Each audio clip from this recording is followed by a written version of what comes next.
সাগর আসলে যদি সাগরে না আসা হয় তাহলে কিন্তু প্রকৃতির যে সৌন্দর্য আছে সেটা বোঝা মুশকিল। তো দেখেন যে সাগরের একের পর এক ঢেউ এসে আসতে পড়ছে তীরে, আর প্রকৃতি এতটা সুন্দর মানে সাগরে যদি না আসেন আপনারা বুঝতেই পারবেন না।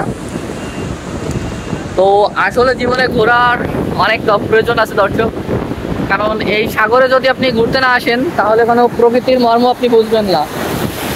একের পর এক এমন ঢেউ এসে আসতে পড়তেছে, আর মানে সাগরের যে ভিউটা খুবই চমৎকার। কিন্তু এখানে সমস্যা হচ্ছে যে এখানে সাগরের পানিটা খুবই ঘোলা, মানে অন্য সময় পরিষ্কার থাকে, এখন একটু নোংরা বেশি আর গেজা বেশি আসতেছে। আকাশটা ক্লিয়ার না, এই জন্য পানির আর কি একটু সমস্যা হচ্ছে। যদি রৌদ্রোজ্জ্বল আকাশ থাকতো তাহলে পানিটা খুব সুন্দর থাকতো আর কি।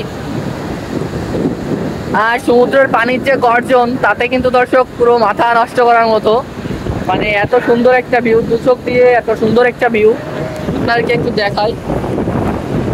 দু চোখে আসলে প্রকৃতির এমন সৌন্দর্য উপভোগ করার আসলে খুবই দরকার। প্রকৃতির এমন সৌন্দর্য নিজের চোখে উপভোগ করাটা আসলে খুবই প্রয়োজন দর্শক। আপনি এখানে না আসলে কখনো এখানকার সৌন্দর্য ফোনে দেখে উপভোগ করতে পারবেন না, বা গুগল সার্চ দিয়ে আপনি এখানে না আসলে এখানকার সৌন্দর্য কখনো উপভোগ করতে পারবেন না, এতটা সুন্দর। আর হাজার হাজার লোক এখানে আসছে তাদের মানুষের সাথে ঘোরার জন্য,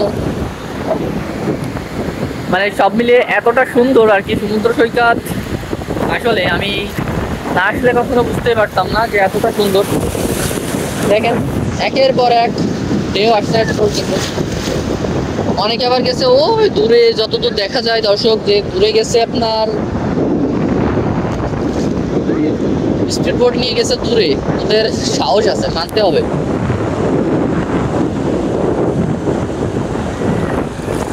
আমি একটু গোসল করব তাই এখনো করতে পারিনি আর কি, ভয় লাগতেছে। আর ওরা এই গভীর ওই দূরে দূরে ঘুরতে গেছে, ও দূরে যত দূর আর কি দেখাও যায় না তত দূর ওরা ঘুরতে গেছে স্পিড বোট নিয়ে। আর সব থেকে ভালো লাগতো যদি সাগরের পানিটা পরিষ্কার থাকতো, মানে অন্য টাইমের মতো, তাহলে সব থেকে ভালো লাগতো। কিন্তু এখনকার পানিটা পরিষ্কার না আর কি, এখনকার পানিটা একটু ঘোলা, আর পানির সাথে বেশ কালো কালো ময়লা আসতেছে। আর একটা সমস্যা আছে, পানিতে নোংরা বেশি, মানে পানির থেকে পানির নোংরাটা একটু বেশি।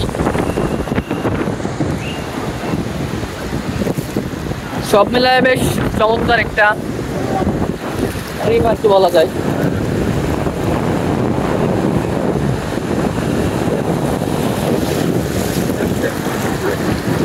তো দর্শক অন্য একটা ভিডিও দেখা হবে, বাই বাই।